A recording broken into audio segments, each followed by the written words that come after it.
What's going on, y'all? What it is. So let's go ahead and slide on these topics. And the first thing I want to discuss is this situation that's going down with Ray J. So we know about a couple of weeks ago, Ray J came online all frantic and whatnot, saying that somebody tried to put slugs in him, basically trying to delete him.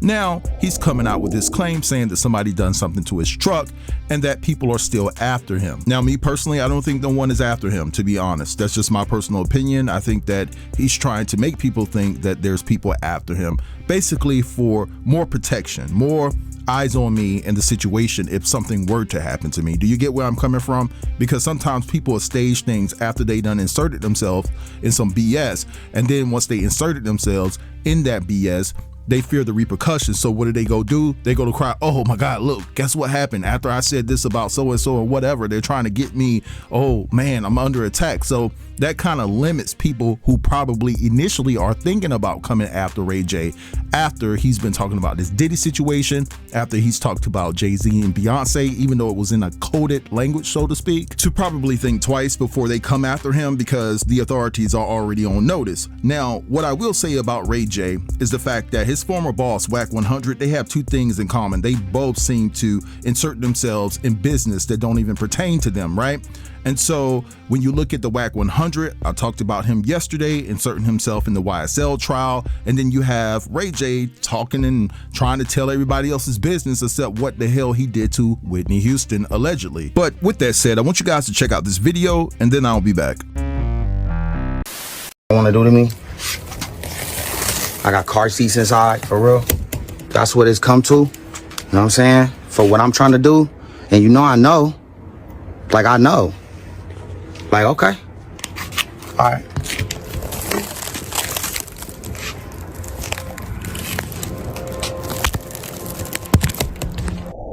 Ray J's SUV window gets cracked and he says he knows who did it. So you have Ray J showing a video of his SUV where his window got cracked. Right, Ray J was over that John like, for real, you gonna do this to me?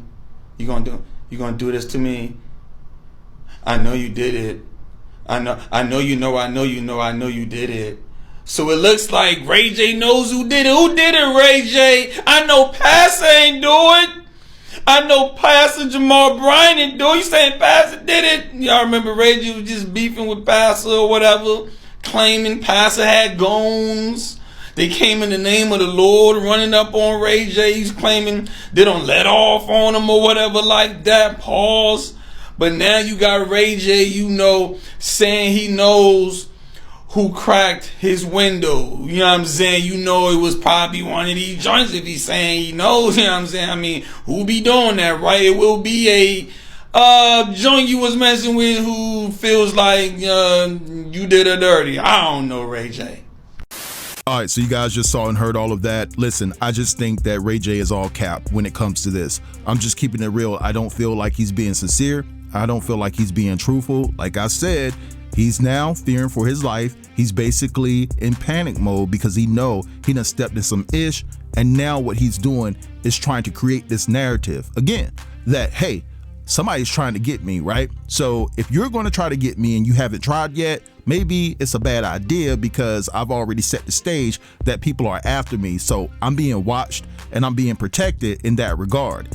That's just my personal opinion. Because when you look at the video of him talking about someone did something to his car, you did see a couple of car seats in the back. And by all means, if this situation is true, I don't want to come off or come across as insensitive. I don't want anything to happen to his youngins at all or to him. I'm not saying that, right? But at the end of the day, if somebody's after you and sometimes you got your kids with you, wouldn't you try to get the camera footage from the street that you was on? Because it seems like he was in a very busy area where there is street cameras and maybe he could pull or get someone to pull the footage. Because at this point, it's not about snitching, it's about protecting your family at the end of the day. And so the same thing with him being allegedly popped at, right? I don't know what area where he was allegedly popped at, but if there was an area where it was busy and there's cameras and things of that nature, go ahead and try to vet the footage to see who in the hell is after you, right? So until I see any of that, until I see any proof, I'm not gonna believe this. I think this is all cap. I think this is all staged for whatever reason. That's just my opinion and I'm running with it, and I'll stand corrected in the long run if I'm wrong. But anyway, let's move along because I want to talk about this situation that's involving Kenneka Jenkins. If you guys remember that story out of Chicago, Kenneka Jenkins passed away on September the 10th, 2017, and she was found deleted in a freezer in a hotel in Chicago. Now, Kenneka Jenkins was found deleted at the Crown Plaza in Chicago, and what's interesting about this hotel is the fact that the actor Bill Murray actually owns a restaurant in that hotel, and it's called Murray Bros and Caddyshack. And so a lot of people on the internet are claiming that Bill Murray is actually Selena Gomez's uncle, but I haven't found any information to support that claim. I know that they work together as far as on a film, but that's it, and they could be best friends. Now, another claim is that Selena Gomez's uncle or cousin or whatever was the lead investigator in this case as far as dealing with Kenneka Jenkins and her passing away. So a few days after Kenneka passed away, right, this was during a time when Selena Gomez was really sick. She needed a kidney, and then all of a sudden this story came about that her childhood friend Francia actually was a match, and she donated her kidney to Selena Gomez. But they're saying that her friend Francia never ever donated a kidney and that it was all staged. So what they're saying is that it could be possible, and this is all alleged information, that Selena is walking around with the kidney from Kenneka. Now, there was a guy by the name of Zach Stoner that was from Chicago, and he was covering this case. And unfortunately and ironically, somebody rolled up on dude, put a few slugs in him, and he passed away on May 30th, 2018. And this is during the time when he was trying to get to the bottom of what really happened to Kenneka. And he was trying to connect the dots to Kenneka from Selena Gomez, vice versa, Bill Murray, and things of that nature, right? So what I want to do right now is play you guys a few clips, and I want to make this very clear. This information is not coming from me. This is what they're saying, all right?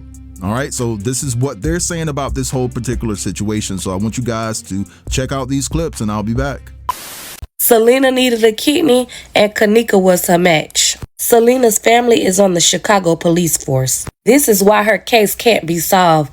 Don't let them fool you saying the case is closed. Y'all remember Zach TV, who was on the case? He died. What a coincidence. They lied about having the surgery with the BFF kidney. Why they feel like? I know y'all seen Selena Gomez's video Fetish. Her being in the freezer, the lyrics to the song, the construction, the cameras. Do y'all remember September 2017? Selena Gomez was really ill. Like, real sick. She had lupus. It traveled all around her body, y'all. Y'all, a lot of people don't survive that. Kenneka Jenkins died September 10th, 2017. And September 14th, Selena Gomez found a successful transplant. But for real though, we need answers. We're not sweeping this under the rug. Okay, do you guys remember the tragic story of Kenneka Jenkins that was found unalived in a freezer at a hotel after attending a hotel party? Well, apparently now people are connecting this to Selena Gomez. Now, this is not the first I've heard of this. I heard about this a few years ago. I really paid much attention to it because I really couldn't understand where anyone could come up with that connection. However, I was a little thrown off when Selena Gomez came out with her video for Fetish, in which she's actually performing in a freezer. Selena Gomez was having kidney failure back in 2017 and she needed a transplant. One of her best friends had given to her. Today I saw something that said allegedly Bill Murray, who is allegedly Selena Gomez's uncle, actually owned a restaurant in the hotel that Kenneka Jenkins was unalived at. 4 days after Kenneka Jenkins passing, Selena Gomez had a successful transplant, and allegedly the lead detective was her stepfather. Now, there was a gentleman by the name of Zach TV that tried to investigate this. I remember this premiered on television. He was trying to get deeper and deeper into what happened, and unfortunately he is no longer with us. But what do you guys think about this? I'm gonna say this: the mom knows what happened to her daughter. She was know that ain't no accident. Know that I'm telling y'all the basic. No, I'm telling y'all this basic information because y'all did so much work to find out if she was or not. So I'm gonna let y'all know she was hurt. Them videos was edited. All y'all was right. Well, the news that I got is, and I can't tell my source, but the news that I got is the second autopsy told her pretty much that she was murdered.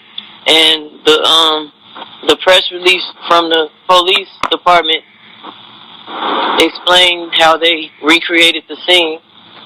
Yeah, don't play with me right now. Do not play with me right now. Why are they talking about Selena Gomez is connected to the Kenneka Jenkins case, and that Selena Gomez stepdad was the lead detective on the case, and they family own a restaurant in the same hotel as Kenneka Jenkins, and that the kidney that Selena Gomez needed and apparently that her best friend gave her actually ended up not coming back for a match, and 4 days after Kenneka Jenkins was unalive, all of a sudden Selena Gomez had a kidney. Like, yeah, I don't have time for the jokes, the games. Like, can somebody, like, I'm real crunk because, like, what y'all not understanding, if y'all, like, are too young to know the Kenneka Jenkins case, please go on YouTube. All right, so you guys just saw and heard all of that. Now, this is the video that people are talking about where they're trying to connect it to the Kenneka story. And the video and the song is called Fetish, and she did it with Gucci Mane, and you could clearly see that she's performing in a freezer. Now, it's important to note that back in 2017, I believe it was in December, Kenneka's mom settled for a $10 million payout and never tried to go after the situation again. And it just seems as though that the mom just took the money and got the hell out of Dodge, right? Now, my question is, if this is all true, because this is all alleged, like, how did they know that Kenneka was a match? Was it before she passed away or after she passed away? Because I think that would be critical to the information that we're trying to vet to see what in the world really happened to this girl. But anyway, I'm gonna let everything slide here. I want you guys to drop down in the comments and let me know what you think about this whole entire situation and everything that I discussed. Don't forget to like, comment, share, and if you're new here, consider subbing to the channel. I'll get with you guys later. Peace.